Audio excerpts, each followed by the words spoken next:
पूजा पूजा सनातन धर्म का मूल है। लगभग सभी परिवारों में अपनी अपनी विधि, अपनी अपनी प्रक्रिया और अपनी अपने आराधन पद्धति के आधार पर की जाती है। पूजा वैसे तो दो प्रकार की होती है। एक अनुष्ठानिक पूजा, जो कि बड़े विधि विधान से अनुष्ठान कर वृहद रूप में की जाती है। दूसरी पूजा है दैनिक पूजा, जो प्रत्येक परिवार और प्रत्येक व्यक्ति अपने अपने आराध्य की प्रतिदिन नियमित रूप से पूजा करता है। इस पूजा का सबसे बड़ा लाभ यह है कि दैनिक दिनचर्या में जो भी हमारी परेशानियां होती हैं, जो भी हमारे जीवन के संघर्ष होते हैं, उनको लेकर के जब हम विचलित होते हैं तो अपने आराध्य की शरण में जाते हैं और प्रातः सायं अपने आराध्य के समीप जाकर अपनी सारी बातें उनके समक्ष प्रस्तुत करते हैं, जिससे हमें बड़ा संबल मिलता है, एक उम्मीद जगती है, जीवन जीने की एक आशा जगती है, जिसके सहारे हम नियमित रूप से अपने दिनचर्या में लगे रहते हैं और प्रभु की धीरे धीरे हम पर कृपा बनती रहती है।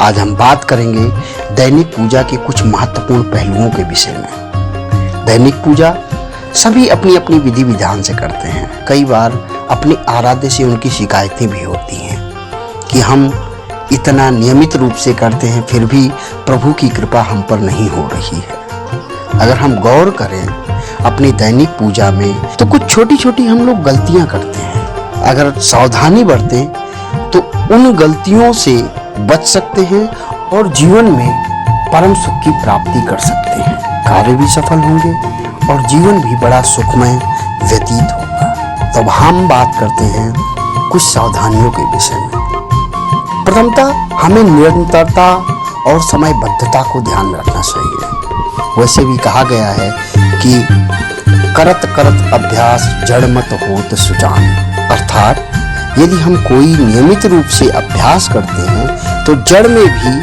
हम कुछ भी उगा सकते हैं। दूसरी बात होती है समयबद्धता। हम निश्चित समय पर या निश्चित समय के दायरे में यदि कोई कार्य करते हैं तो उसके 100% परिणाम मिलने की संभावना होती है और मिलता भी है।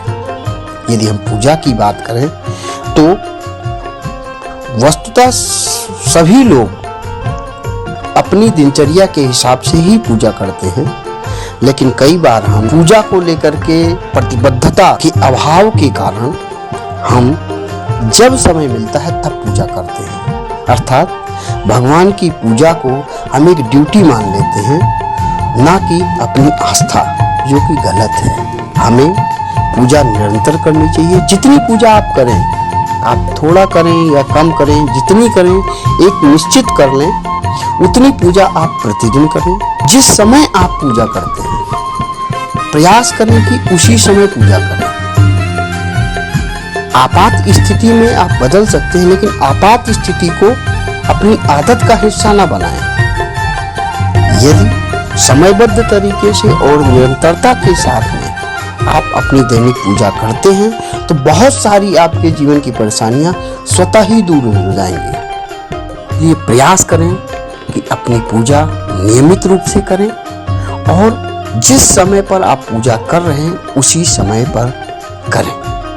अब दूसरी चीज जो अमूमन सभी लोग करते हैं, दोषारोपण। जैसा कि हम पहले ही बात किए कि यदि हमारा कोई काम नहीं होता है या हमारे कार्य में रुकावटें आती हैं तो हम सारा दोष भगवान पर दे देते हैं, जो गलत है। ऐसा हमें कभी नहीं करना चाहिए और कतई नहीं करना चाहिए। अमूमन देखा जाता है कि लोग जब कोई कार्य हो जाता है तो कहते हैं हमने किया है, लेकिन यदि कोई कार्य बिगड़ जाता है तो बोलते हैं भगवान ने किया है, जो कि गलत है। ऐसा हम लोगों को नहीं करना चाहिए। एक कथा आती है, एक ऋषि हुए जिनका बहुत अच्छी गौशाला थी, बगीचा था, उद्यान था। उद्यान का सौंदर्य सभी लोगों को आकर्षित करता था। एक बार एक गाय आई और उस उद्यान में घुस गई। उद्यान को थोड़ा सा अव्यवस्थित कर दिया। ब्राह्मण देवता ने एक छड़ी लेकर के गाय को मारा। दुर्भाग्यवश गाय मर गई। अब ब्राह्मण देवता पर गौहत्या का अभिशाप लग गया। तब यमराज का आगमन होता है और यमराज देवता कहते हैं कि ब्राह्मण देव, आपने गौ हत्या की है, इसलिए आपको हमारे साथ चलना होगा और गौ हत्या का पाप आपको भुगतना होगा। ब्राह्मण देवता विद्वान थे। उन्होंने कहा कि यह गाय कर से मरी है, अर्थात हाथों से मरी है और हाथ इंद्र का प्रतीक होता है, इसलिए इस गाय की मृत्यु का कारण इंद्र है। और अपने शास्त्रों के द्वारा यमराज को संतुष्ट भी कर दिया। तब यमराज देवता भगवान इंद्र के पास में गए और इंद्र को बोला, प्रभु आपने गौहत्या की है, ऐसा ब्राह्मण देवता ने शास्त्रोक्त सिद्ध किया है। इंद्रदेव ने बोला, ठीक है, हम जाते हैं, ब्राह्मण देवता से मिल के आते हैं, आप यहाँ रुके।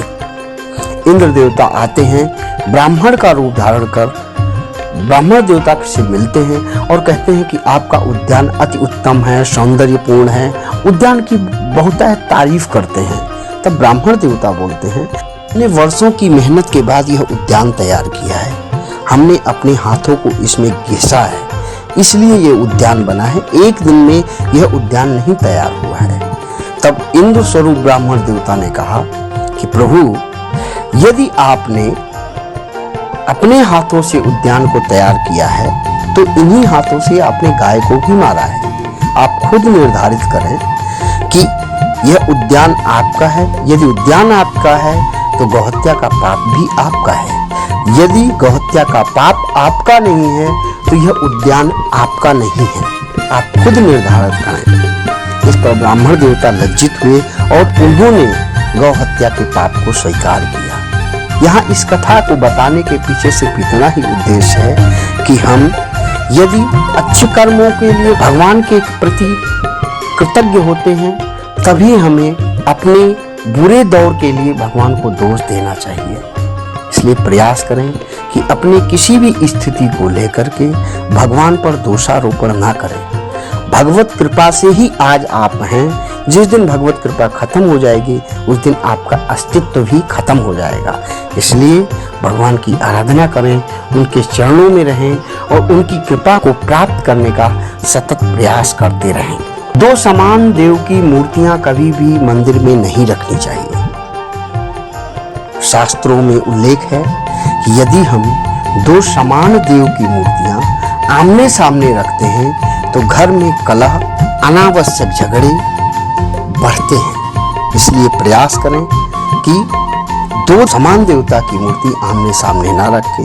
वैसे तो एक ही मूर्ति रखें, उनसे आपके आराध्य प्रसन्न हो जाएंगे। यदि आपको दूसरी रखनी भी है तो आमने सामने कतई ना रखें, इससे नुकसान ही होगा। एक ही देव की दो से अधिक मूर्तियों को घर के मंदिर में रखना सर्वथा वर्जित है। कभी भी दो से अधिक मूर्ति ना रखें, इससे रोगों की वृद्धि होती है और परिवार के जितने लोग भी हैं उनमें आपसी कटुता बढ़ती है। इसलिए प्रयास करें कि एक देव की दो से अधिक मूर्ति घर में कतई ना रखें। दीपक से दीपक को कभी ना जलाएं। दीप से दीप को जलाने से भाग्य की अवनति होती है, अर्थात आपके भाग्य देवता आपसे दूर हो जाते हैं। कर्म के सहारे जिंदगी को जीना आपको पड़ेगा, जिसका परिणाम यह होगा कि आप संघर्ष करते रह जाएंगे। यदि संघर्ष से बचना है, कष्टों से बचना है, दैनिक दिनचर्या में या अपने कार्य क्षेत्र में असफलताओं से बचना है तो कभी भी दीपक से दीपक को ना जलाएं। यदि पूजा के समय दीपक बुझ जाता है तो उस दीपक को पुनः ना जलाएं। ऐसा करने से आपको मानसिक पीड़ा होगी, अर्थात सिरदर्द, अनिद्रा और डिप्रेशन की समस्या हो सकती है। इसलिए यदि आपके मंदिर में पूजा करते समय दीपक बुझ जाता है तो उसे गंभीर ना मानते हुए दूसरा दीपक जलाएं। उस दीपक को जलाएंगे तो घर में नकारात्मकता की भी वृद्धि होगी। अब हम बात करेंगे भगवान के भोग के विषय में, जो अमूमन सभी घरों में देखा जाता है। हमारा मानना है कि जो आप खाएं वही अपने आराध्य को खिलाएं। ऐसा ही शास्त्रोक्त कथन भी है, जो खाएं वही अपने आराध्य को खिलाएं। जो आप अपने आराध्य को नहीं खिला सकते वह आपके लिए वर्जित है। लेकिन अमूमन सभी घरों के मंदिरों में यह एक व्यवस्था रख दी गई है, मंदिर में रेवड़ी, मिश्री, चीनी, गुड़ या मखाने आदि रखे हुए होते हैं और भगवान जी को उन्हीं का भोग लगा दिया जाता है। 2-4 चीजें होती हैं जो नियमित रूप से वर्षों तक उन्हीं का भोग भगवान जी को लगाया जाता है। यदि उनसे बोला जाए कि आप ऐसा क्यों करते हैं, जो खाते हैं वो खिलाएं, उनका सहज ही सवाल होता है। खाना बनाने में कुछ गलतियां हो सकती हैं, कुछ त्रुटियां हो सकती हैं, इसलिए हम यह खाना भगवान जी को नहीं खिलाते। ये सर्वथा गलत है। अपने खाद्यान्न को बनाने में सावधानी बरतें, सफाई रखें, जो आपके लिए स्वास्थ्य के लिहाज से भी उत्तम है। और जो खा रहे हैं वो खिलाएंगे तो भगवत कृपा स्वतः ही प्राप्त होगी और आपकी बहुत सी व्याधियां, बहुत से कष्ट, बहुत सी चीजें अपने आप दूर हो जाएंगी। कभी भी भगवान का अनादर ना करें। कई बार हम लोग क्रोध में भगवान का अनादर कर देते हैं। इससे ना सिर्फ हमारे देव रुष्ट होते हैं, बल्कि हमारा भाग्य और हमारे पितृ भी इससे रुष्ट होते हैं। हमारे कुल देवत भी इससे रुष्ट होते हैं, क्योंकि घर के मंदिर में प्रत्यक्ष अप्रत्यक्ष रूप से भगवान या भगवत देवों के साथ में हमारे पितृदेव, कुल देव, स्थान देव की भी उपस्थिति रहती है। इसलिए प्रयास करें कि भगवान का कभी भी अनादर न करें। यदि हम बात करें भगवान के स्थान को लेकर के, तो भगवान का स्थान हमेशा ही अपने से ऊंचा होना चाहिए, अर्थात आपकी टेबल या बेड या जो भी हो, उससे भगवान का स्थान सर्वदा ऊंचा रखें। सूतक और महिलाएं मासिक धर्म की स्थिति में पूजा कभी ना करें। यदि वे ऐसा करती हैं तो उन्हें अनेकानेक कष्टों का भागीदार बनना पड़ता है। गरुड़ पुराण में तो यहाँ तक लिखा गया है कि जो महिलाएं मासिक धर्म के दौरान पूजा करती हैं या उस दौरान भगवान के भोग को छूती भी हैं, उन्हें अनेकानेक जन्मों तक उस पाप को भोगना पड़ता है। इसलिए प्रयास करें कि महिलाएं मासिक धर्म के दौरान पूजा ना करें। सूतक अर्थात यदि कोई बच्चा होता है तो 9 दिन या 12 दिन वो सूतक माना गया है, या किसी की मृत्यु होती है तो वह काल भी सूतक माना गया है। उस दौरान भी हमें पूजा से वंचित रहना चाहिए, हमें पूजा नहीं करनी चाहिए। रात में शंख या घंटी का वाजन सर्वथा वर्जित है। शंख कभी भी रात में नहीं बजाया जाता। सूर्योदय से लेकर के सूर्यास्त के बीच में ही शंख का वाजन मान्य है, वह कल्याणकारी है। शंख की ध्वनि अनेकानेक रोगों को दूर करती है। घर की या स्थान की और आसपास के क्षेत्र की समस्त नकारात्मकताओं को दूर करती है। लेकिन यदि हम रात में शंख का वाजन करते हैं या शंख को बजाते हैं तो वह अनेक रोगों को बढ़ावा देता है। इसलिए प्रयास करें कि रात को शंख न बजाएं। तो दोस्तों, ये रही दैनिक पूजा से जुड़ी कुछ जानकारियाँ जो हमने आपको शेयर की। संभव है कि आपको पसंद भी आई होगी और इनका अनुकरण करते हुए आप भगवत कृपा प्राप्त करेंगे।